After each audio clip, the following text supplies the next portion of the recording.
Hello. Hi, everyone. My name is Edmund, And I'm Brena. and we are both math mentors for ESM Prep. And we're excited to share with you some study tips for learning a lot of math in a little bit of time.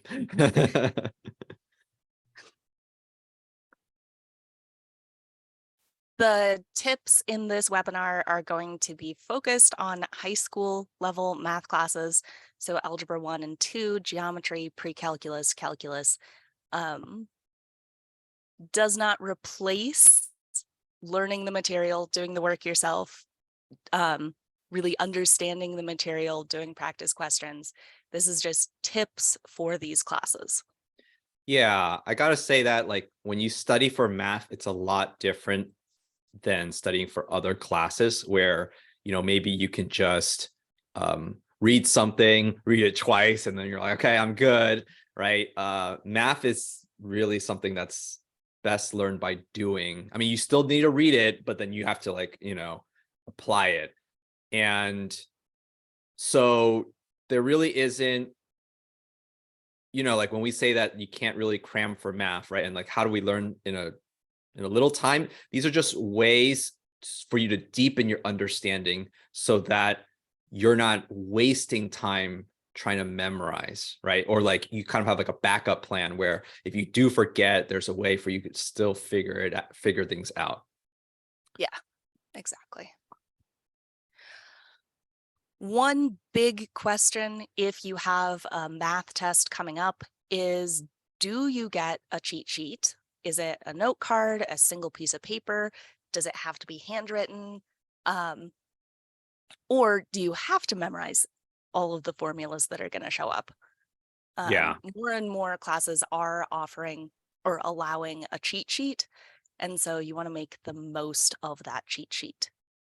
Yeah, like back in my day, just to date myself, we did not get cheat sheets. I had to memorize all those double angle formulas and Oh, like for sure. it was horrible. But I think I think and it's funny because a lot of those things I don't remember them now. I have to look them up.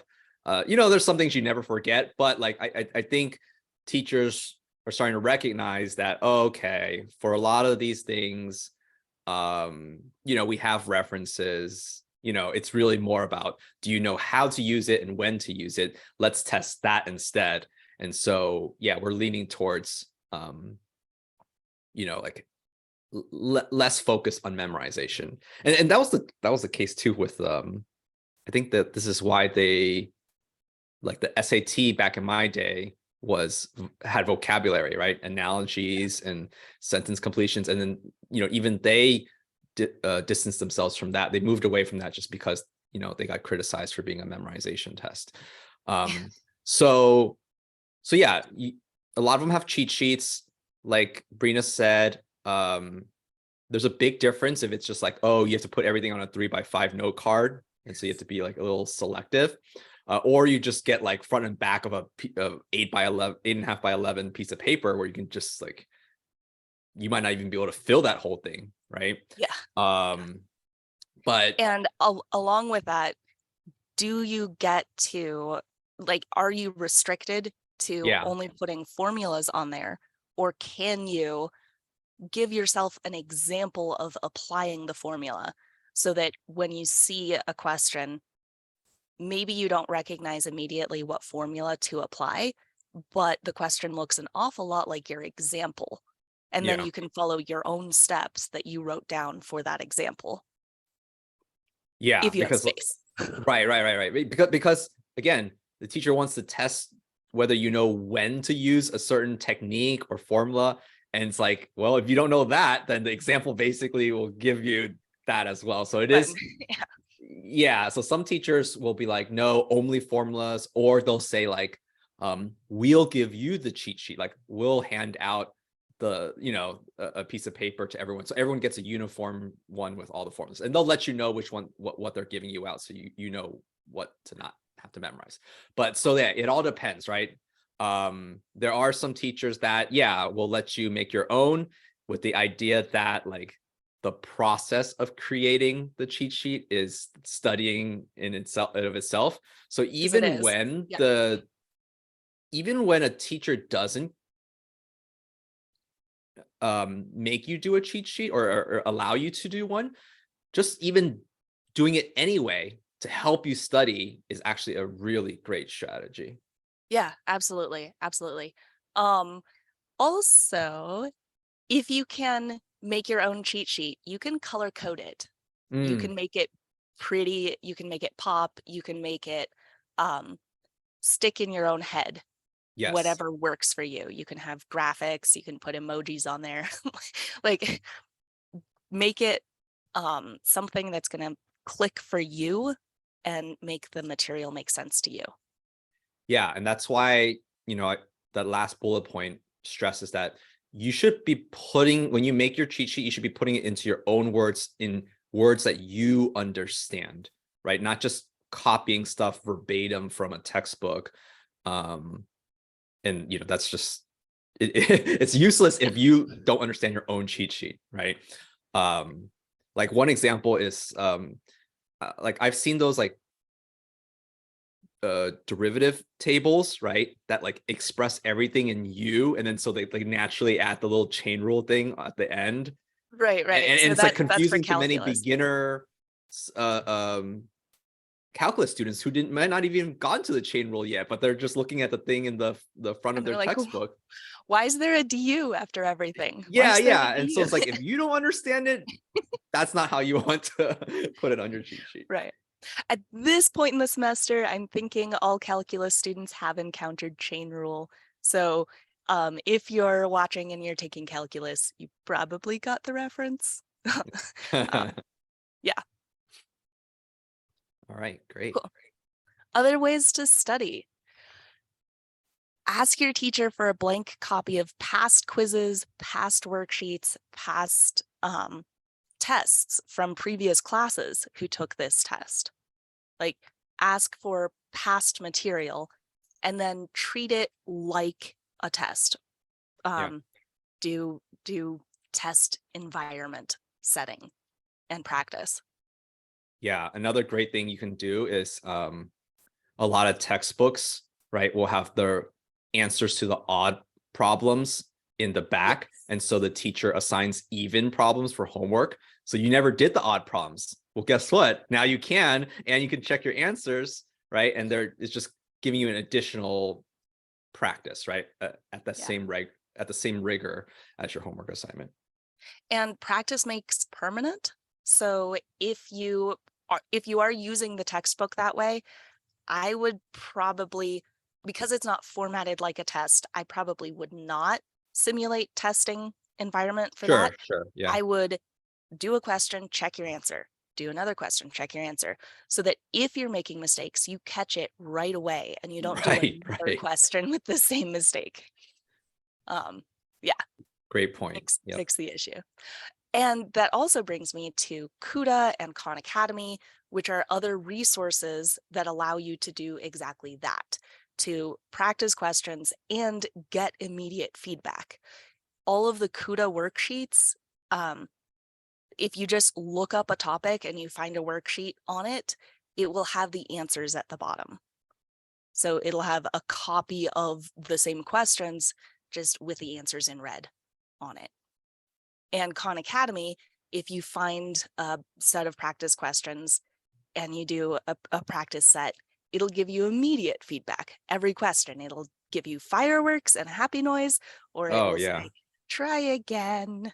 Do it again. Right. And then their explanations on Khan Academy are really good. So it's not just the answer, but straight up step-by-step explanation. So Yeah, yeah, exactly. Yeah, CUDA does not provide solutions. It's just the answers, but Khan Academy will have solutions. yeah.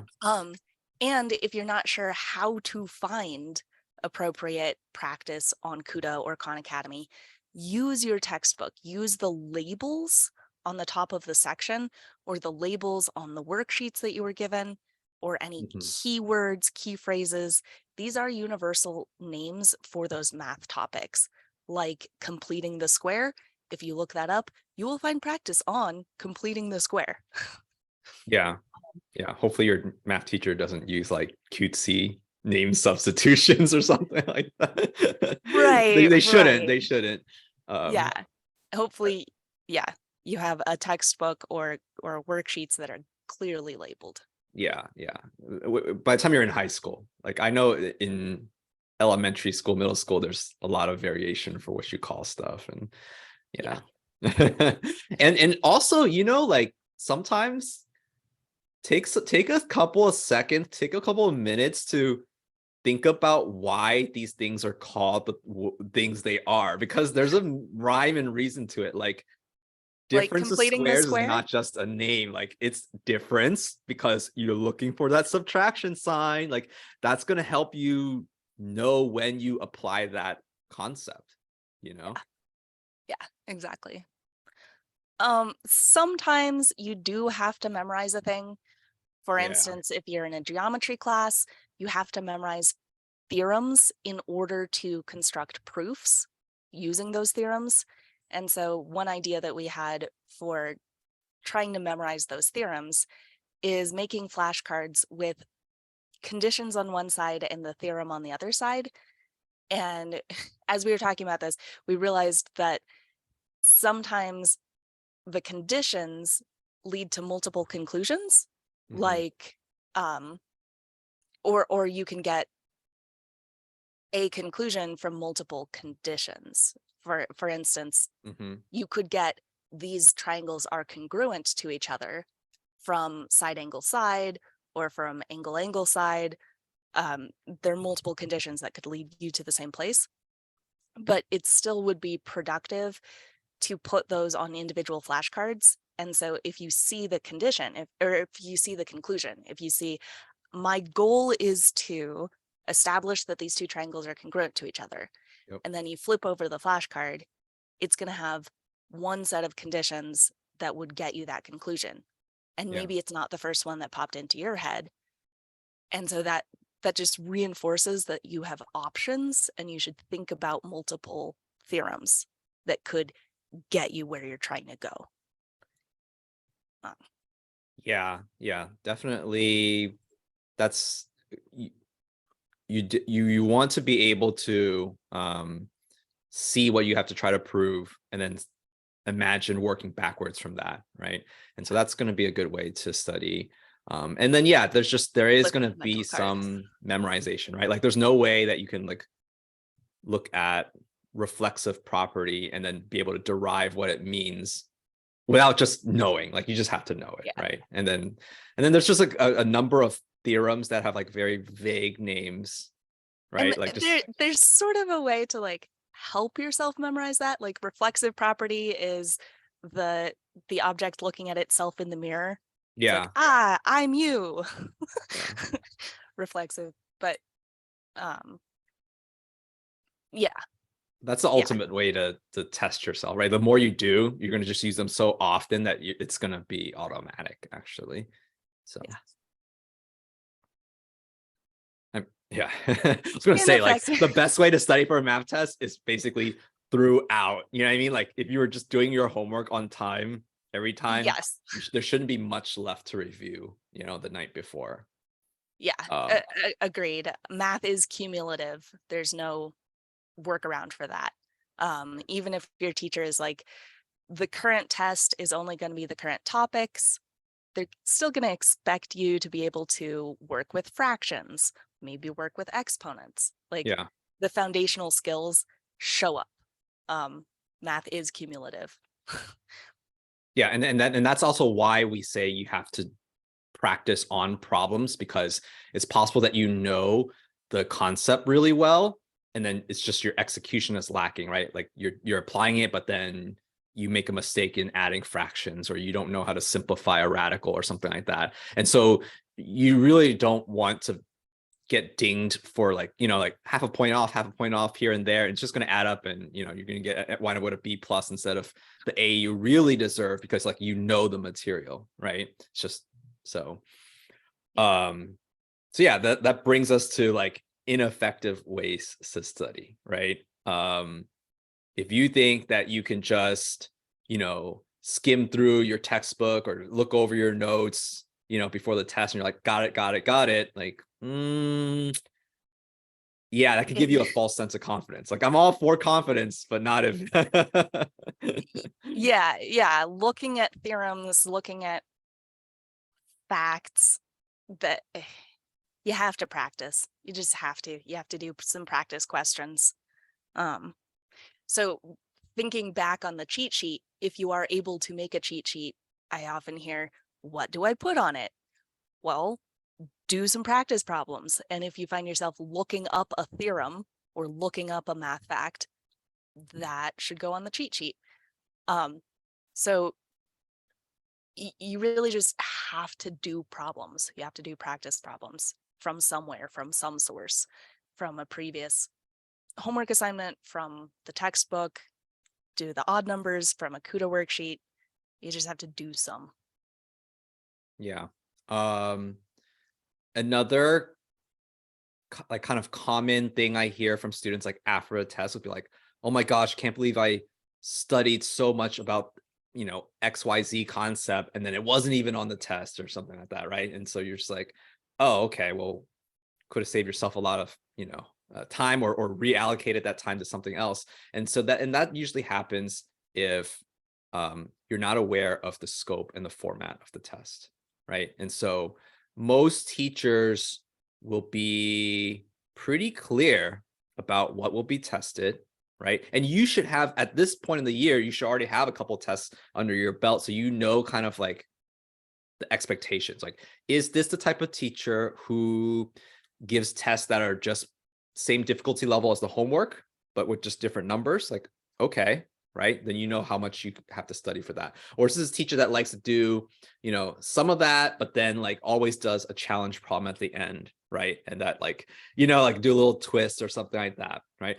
Ooh, or is this gonna have like a multiple choice aspect to it or matching or whatever, right? Because like that's huge too. I've seen some teachers that say like, yeah, we're just going to give you a bunch of theorems and then you have to match it with like the meanings or something. Then it's just like, okay, like because there's been some things where it's sort of like, I'll know it when I see it, but I won't be able to produce it myself from blank. But if it's like matching or multiple choice, okay, well then like, yeah, I'm not going to lose sleep over, what the difference, I don't know, between addition postulate of equality or, and all the whatever, all these other things, right? Like when I see it, I'll know. Yes. So yeah, just know the format, know the scope, know what is considered fair game, right? And sometimes the teacher won't say it to the whole class, but go to office hours, they'll let something slip, and you're like, okay, got it, right? That I've definitely had some students benefit from that as well, right? Because they'll come to their teacher and say like, I can't Yeah. do this problem and I'm really worried, and the teacher's like, oh, don't even worry about it, like it's not going to be on the test. Yeah. So if you're able to go talk to your teacher, that's fantastic. And second best thing, be very close friends with somebody who talks to your teacher. Yeah. like be part of the conversation. Yeah. Okay, and then our last thing on here, right, is that Yep. if you only study the concepts, and you know the formulas, but you don't know when to use them, that's a problem, right? And the big thing here is like usually with word problems, right? Word problems give a lot of students problem issues, right? They know how to do it when it's just like solve this equation. But did you know that like a lot of times the hardest part of a word problem is even setting up the equation in the first place? So, Yeah. make sure you know how to put all those pieces together. And yeah, Absolutely. and that's another thing too. A lot of times for homework, teachers assign way too much of the like just purely algebra problems, and they'll do like one word problem at the end, right? But then like the test itself, it will be like 50-50, or what I mean? Like it'll just be a different proportion or whatever. So just watch out Yeah. for that. Yeah. So practice word problems. Mm-hmm. That goes back to, if you have a textbook, absolutely use it. Often the word problems are at the end of Oh a yeah. section. So they'll have like just the algebra concept, like, did you get it? Did you get the steps? And then the later questions start to ramp it up, and you'll get some interesting problem solving word problems. And the early word problems will probably be fairly straightforward, Mm-hmm. and then a little bit more problem solvy near the end of the practice questions in a Yeah, and chapter. the textbooks are usually pretty creative with the word problem. Like they'll think of like every variant that I can think of. So it's like probably your teacher is not going to come up with something very different from the textbook word problems, right? So like Yeah. if you do those, you'll be fine. Yep. Okay, Okay. a few Yeah, specific. specifics. Yeah. This is Woo! our favorite part. Okay.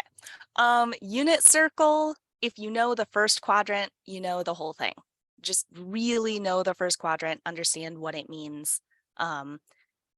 Know what part is cosine, what part is sine, know the angles, and then the rest of it is just an extension. It's just rinse and repeat. Yeah, I have a lot of teachers that like give you the unit circle as a cheat sheet these days, but man, come on. Oh, But yeah, okay. if that's the case, all right, fine, use it. But like really, the more you use it, the more you're gonna even just naturally notice the patterns, right? Like, for Yeah. example, sine corresponds to the y coordinate, right? So Mhm. imagine as you're going counterclockwise on the unit circle, is your y coordinate not starting at 0 and going increasing all the way up to 1 and then decreasing all the way down to 0? So if that really helps you, right? If you're trying to say like, hey, well, like what's the sine of pi over 6? Is it going to be the small number 1/2, or is it going to be the big number √3/2, right? But like just from a geometric standpoint, right? If you just like understand, oh, it's the y coordinate, it's starting from 0 going up to 1. Oh, well, 30 degrees is my first stop, right? So it's going to be the lowest of the y coordinates that maybe you like memorize the y coordinates, but you forgot like which one matched to which, right? And that's the idea. Yeah. Yeah. Cool. And same thing And with like, oh, I have trouble remembering, should it be positive or negative, right? Again, if you understand that these are just coordinates, they're just coordinates. yeah, they're Yeah. just coordinates, so the quadrant will tell you, right? You don't have to do that whole ASTC stuff. I mean, you could, but you don't need to. Yeah. Yeah. And tangent is sine over cosine. So Oh yeah, huge. just, yeah, think I, about I don't where even they're remember positive or the negative. tangent stuff really that well. I just remember the sine, cosine, and then I make the tangent from that. Yeah. Everything is built off of sine and cosine. Like True. that's my Yeah. that's my trick for trig identities too. Mhm. Just turn everything into sines and cosines, and then it's algebra. Yeah, it is actually. Yep. There's Yep. If you're having trouble with the trig identities, a lot of people do, right? In general, start from the side that looks more complex and try to simplify it down to the other side, right? You Yeah. see, and try to move towards having lots of different trig functions to one trig function, right? You see like a mix of tangent, sine, cosine. Well, your first move should be like replace every tangent with sine over cosine, right? To bring it down to just only sines and cosines instead of all three or whatever, right? Yeah. Um, And in essence, all of them are fractions. Like all of the trig functions oh, are sure. fractions. Yeah. So if you see a trig function plus another trig function plus another trig function, think I might need a common denominator. These Yeah, are I'm adding fractions. these fractions. These Yep. are just fractions. Yep. Yeah. And then so yeah, another thing, right? Again, no cheat sheet. You have these Pythagorean identities. Um, Beta. yeah, you just really have to memorize the sine squared plus cosine squared equals 1. And that comes from the unit circle, right? It's Pythagorean for reasons. Again, right? Think about why it's called the Pythagorean identity, because it's based on the Pythagorean theorem, right? Yeah. And then from there, right, you can divide both sides by either sine squared or cosine squared, and you can get the other two, right? Yeah. And then there's one where it was like is it like the, gosh, can't believe I don't know this. The double angle identity for, is it sine? That has like 3 different versions, right? But really, Cosine. yeah, cosine. All Is right, the one that right. has But 3 different really, versions. just memorize one of them, and then you can derive the other ones if you need to, right? And you're using the Pythagorean identity to derive the others. Like the other 2 versions are Exactly. directly from the Pythagorean identity, from this guy. Yeah. Cool. So that, hopefully that saves you a bunch of, hair pulling. Memorize only 1/3 of the things. Okay. You don't need to memorize definitions of reciprocal trig functions. Just remember that in every pair, somebody starts with co and somebody doesn't. So yeah, I didn't even think of the co. I just looked at the C. Oh yeah, right. So I mean, obviously tangent, cotangent, that's the clear one together. So the only ones that people mix up are the secant and cosecant. But then Yeah. you've already narrowed it down to those 2, then right, cosecant Yeah. has to be with sine because it's already got a co, right? Yeah, exactly. Oh, we didn't stick an example in here. That's okay. Conjugates are just difference of squares. So that's when you're in pre-calc or calc and you're doing limits and you have annoying stuff with square roots Or or eyes. eyes if you're rationalizing a denominator. Mhm. When you have square roots or I floating around, which is just the square root of -1. So he is secretly a square root. Yeah. You just need to know difference of squares and like understand what it is, and that the equation, the equal sign goes both directions. So you can say a plus b times a minus b equals a squared plus b Oh wait, squared. yes. It'll show up. It'll show up. Yeah. After ah. Yeah. So that Minus b squared. equality. Minus b Ah, squared. yep. It was white on white when I typed it. I know, that's why it's, yeah. Okay, imagine that's a minus. Yeah. Here, well, But basically, view conjugates as a way to anytime you see yourself in a situation like, okay, I have a binomial. Gosh, it sure would be nice to just square, one of them, because like that would get rid of a square root, or it would change an I to an I squared. Conjugates will do that without introducing other ugly a middle stuff. term. Yeah, Yeah. the middle term, exactly. If you don't want to see A anymore and you don't want to see B anymore, you just want to square them. Yeah. You have to multiply by the conjugate. Yep. Cool. Ooh, so speaking of more like Pythagorean theorem stuff, right? Like if you're trying to memorize the whole, parentheses x minus h close parentheses squared plus, y minus k squared equals 1. Like, wow, that's so much work, right? It's a lot. Think about it. It's in your unit circle, right? You have every single point on that unit circle was basically came from a right triangle that you could have made, right? That was horizontal leg is the difference between the x coordinate of your point and the x coordinate of the center. Yep. And the vertical leg is the difference between the y coordinate of your point and the y coordinate of your center. Yep. And the hypotenuse is the radius everywhere. Exactly. Okay. Cool. All right. An ellipse is very closely tied to that, right? You can I think of an ellipse as basically a circle with 2 different radiuses, like a horizontal radius and a vertical radius. These are not official terms. Do not use this in your, but like that's how I make sense of it, right?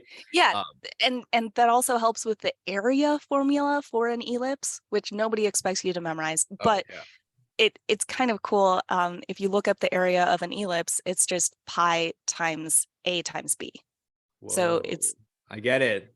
R squared came from it's R times RR. R. Whoa. Yeah, it's RR.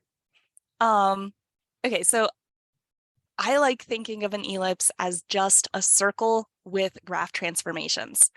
So instead of writing it the way that your pre-calc teacher probably writes it with x minus h squared over a squared, I write the whole thing in parentheses, getting squared, because this is just a circle horizontally stretched by a. And then I'm going to vertically stretch by something else.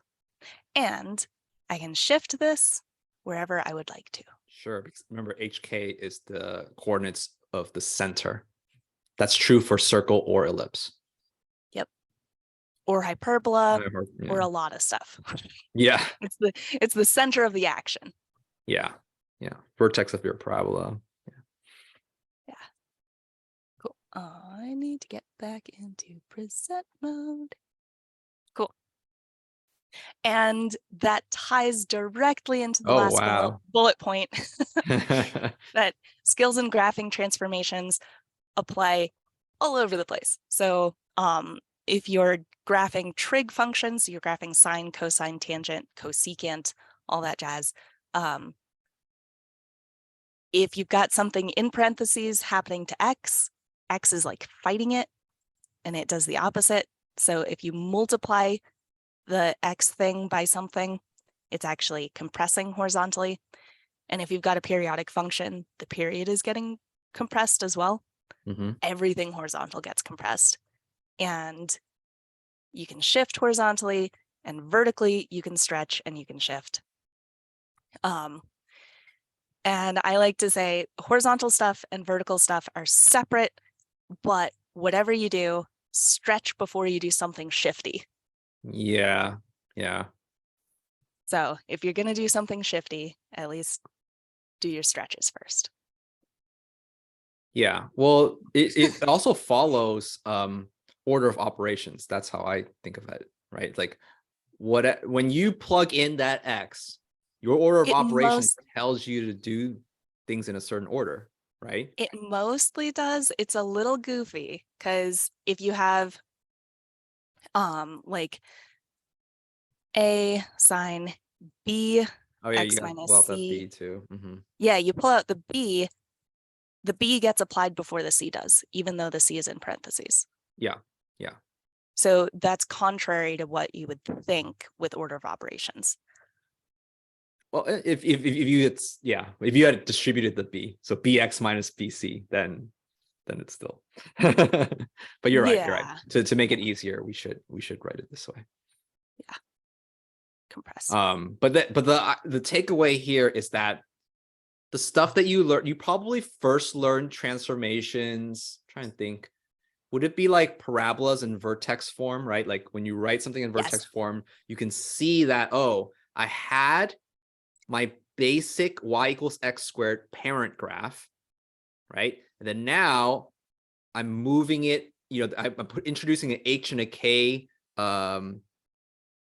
element to it that represents the vertex being moved from 0, 0 to some other point, right? And so it used to be x squared. Now I put in the horizontal shift inside the x, right? I put in my vertical shift outside as a plus k, and then any stretching I want to do, right? That's my a term.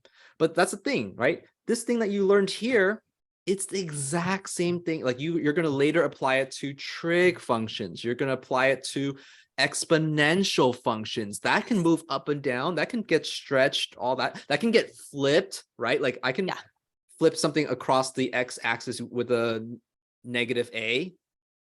So you don't have to learn this over and over again. It's really the same thing being applied to a new situation. So the sooner you recognize that, then your life's going to be a lot easier. Yeah.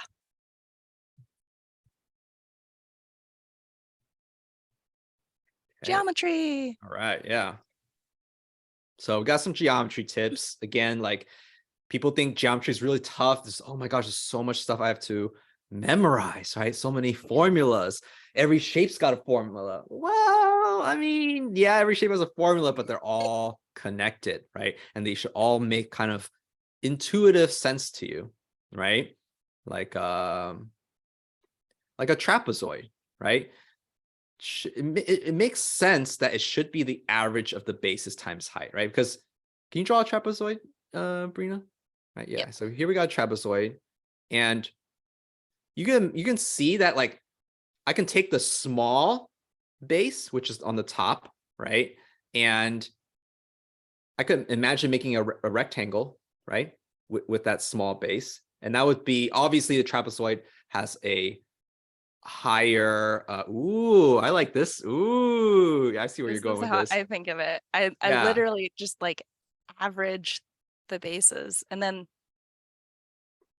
the height's the same, yeah, but yeah, here's my new rectangle. yeah. See, so you know that a rectangle with the small base would have less area, clearly. A rectangle with the big base would have more area, clearly. So trapezoid's in between those two. So let's just average the two bases, right? Yep. And I imagine just Oh like yeah, cutting off the little triangles and filling in the gaps. yeah, that's cool. No gaps and no overlaps. The area is the same. Yeah, If you can cut it up and rearrange the pieces with no gaps and no overlaps, then you found an equivalent area. yeah.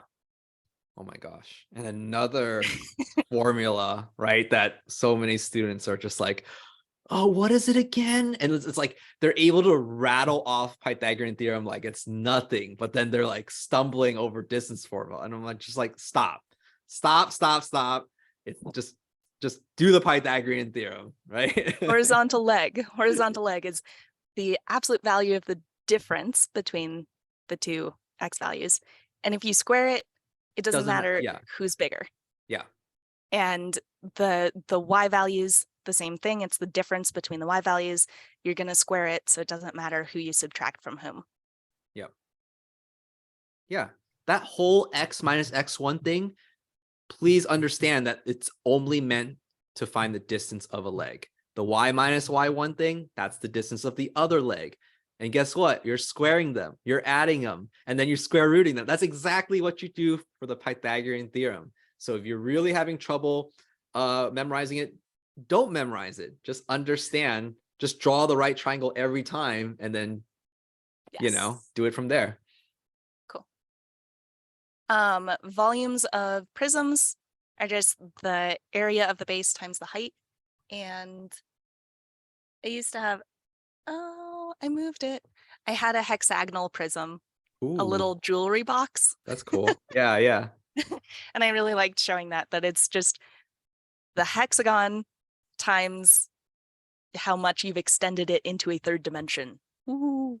Yeah, because think about it, right? If you had hexagon, circle, triangle, square, whatever, right? And it was you have the area of it, and then imagine your height is like one unit, right?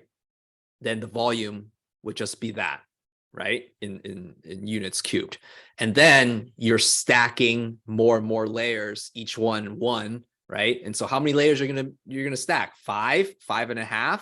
Well, that's what the times height is, right? Whatever your area is times height. And that's by definition a prism, right? Remember, prism is just a shape that's just been like transported up exactly, and so that the top and bottom bases are congruent.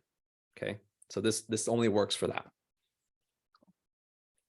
And this doesn't come up very often, but when you see the area or the volume formula for cones or pyramids for the first time, it's like a lot of pieces. Yeah, But I just think of it as it's 1/3 of its prism's counterpart. yeah, So if you have a square-based pyramid, you just calculate it like it was a rectangular prism and then divide by 3. yep. Or like you have a cone, right, which is basically like a circle pyramid. Yeah, Calculate it as if it was a cylinder, right, and divide by 3, right? exactly. Cool. Yeah, so you're not really thinking of it as like, oh, I have to memorize a different formula for every shape. That's the main idea, right? That we're saving you from that. They're all versions of each other. Exactly. No one, know them all. Calculus. Mm-hmm. Limit definition of a derivative comes from the slope. It is the slope as you move things closer together. So you were finding the slope of a secant line as you slide points closer together. Yeah. So if you're stressing out about like, oh, what is it again? The f of x plus 8. I mean, like over what? Again, this is just a rise over run formula, right? The reason why we're subtracting f of x plus h from f of x is because we're finding the delta y, change in y. And the reason why your denominator is h, right, is because that's the change in x. Ooh. Okay. Just trying to make a nasty formula Yeah. that, I mean, it's not too nasty. You can take the derivative of that.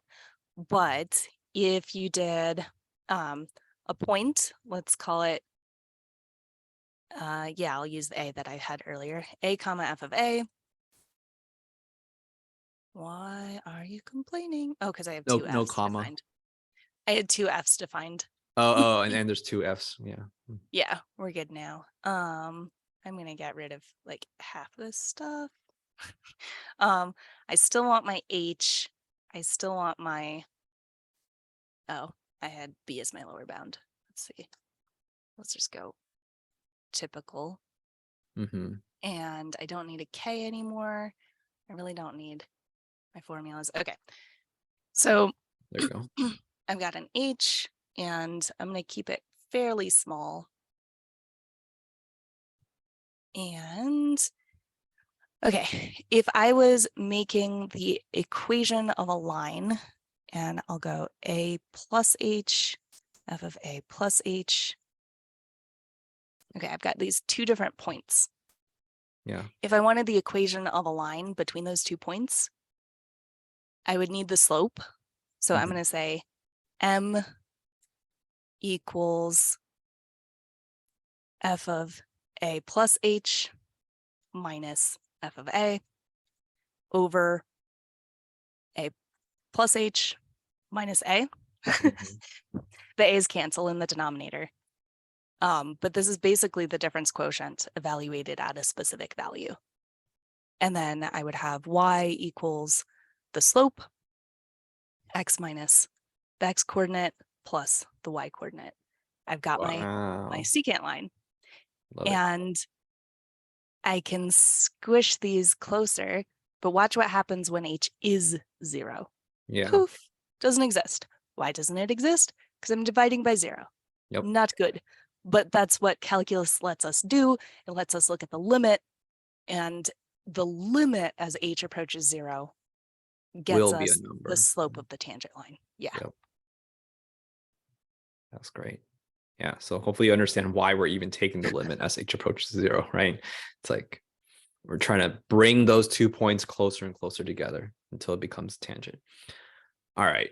And then I guess my last tip for calculus would be all those reciprocal trig functions. I don't memorize them. I mean, there's some that I pick up after using a lot, like secant, right? For some reason that one sticks to me, but the other ones I don't memorize, right? It's if you think about it, right? Remember we said earlier that all trig functions are ratios or fractions, right? So, okay, if I want to take the derivative of cosecant, that's the same thing as taking the derivative of 1 over sine, right? And then so you can apply the you can do the quotient rule, or if you've learned the chain rule, you can treat that as sine of x to the -1, not to be confused with inverse sine of x. Yeah. Like the -1 is outside, not applied to the sine. Yeah. Yeah. See, so then from there, you can quickly derive, right? And if that's for some people that it's just like, okay, timing is not really an issue. It's just like just knowing it. And I'm scared that I'm going to mix it up with something that looks similar. You know, you can always play it safe and just derive it real quick. Yeah. I take the other approach with the derivatives of trig functions. The inverse trig functions oh gosh, are a little I don't memorize those. that's convoluted. Yeah. it's possible you can memorize those, but it's a pain. The basic trig functions, the basic 6, Yeah. I think anybody who begins with a C, his derivative is negative. Mm-hmm. Tangent and secant are buddies. They show up together. It's true for derivatives as well. Yeah. Secant and cosecant are buddies. They show up together. Secant and cosecant are self-centered. They start their own derivative. The derivative of secant is secant tan. It's himself and his buddy. And the derivative of cosecant is negative cosecant cotangent. He shows up first and then mentions his buddy. And the derivative of tangent is secant squared. Tangent and cotangent like to square their buddy. And the derivative of cotangent is negative cosecant squared. It kind of works. And then if you write them out, it'll be clear. way, Yeah. You'll see it. We should have put a slide of that. Yeah. That's okay. But for sure, sine and cosine, no way around it. You got to know those derivatives. Just know those. And they're easy. Just sine is cosine. Cosine is negative sine, right? Okay, know those, and everything else can follow if you have the patience to derive them. Yeah. But that's what I'm saying.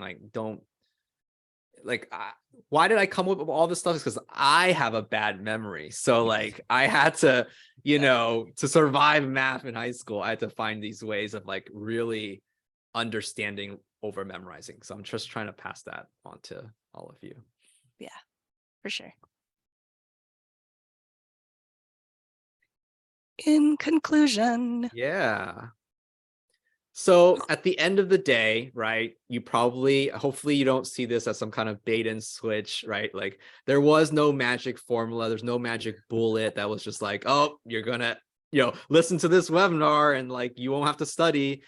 No, you have to study, but I hope that our tips on what to do to study efficiently and what to not do so that you're not wasting time, right, will let you just, get a good grade, do well on your test with the minimal amount of time. So we know you have other classes that you got to be worrying about, right? Yep. So yeah, what are our takes, right? In conclusion, first of all, know your tests. What's going to be tested? What's the format of the test? Is this going to be one of those ones where you're pressed for time, or you basically have all the time in the world? As long as you know the material, you're fine, right? Is there going to be multiple choice? Is there going to be cheat sheets? Is there going to be tricky questions, right? Know it well and let that kind of be that's probably the most important one, I would say, right? To tailor your studying. Yeah. And anytime you learn something new, or if you're trying to look back over your notes and understand something that was new in this unit, connect it to something that you've learned before, because all of the new things have a connection. The derivative is connected to slope of a line. Yeah. The area of a trapezoid is connected to a rectangle. Distance formula is connected to Pythagorean theorem. Because exactly. if you do this, you're not starting from square one for every new concept, right? You're already halfway learned it, and you just have to tack on this extra flourish. That's so much easier, so much less stressful. Okay. Cool. And that helps you understand. So it doesn't feel like a lot of memorizing. It feels like building on what you already know. Mm-hmm. And do the work. Yeah. Do practice problems. Try applying the skills, because a list of formulas and facts is not going to help you. You need to apply them. Yeah. And it's going to help catch any of these any of these problems that you might have that are not related to the actual content that you're learning, right? You're learning about, something super advanced, conic sections or something like that. But then, you're messing up your exponents. So you said 3 squared is equal to 6, right? Instead of 9, right? And it's okay, better to make that mistake on my practice than on the test, Exactly. For sure. Awesome. And beyond that, good luck. Yeah. Like we sincerely wish you good luck. Math is cumulative. There's a lot to know, there's a lot to learn, and it's kind of fun to problem solve and to add to your mental toolbox of problem solving tools. Um, but it can also be stressful because there are multiple ways of arriving at the right answer and infinitely more ways of getting it wrong. um, so yeah, we wish you luck and hope that you do well on all of your math endeavors. Yeah. And if you ever, have any questions on, how to implement some of these tips, reach out Yeah, to your ESM math mentor, right? And we'd be happy to help you out with that. All right. yeah, we like this stuff. Okay. So good luck and have fun doing math. Bye, Yay! everyone.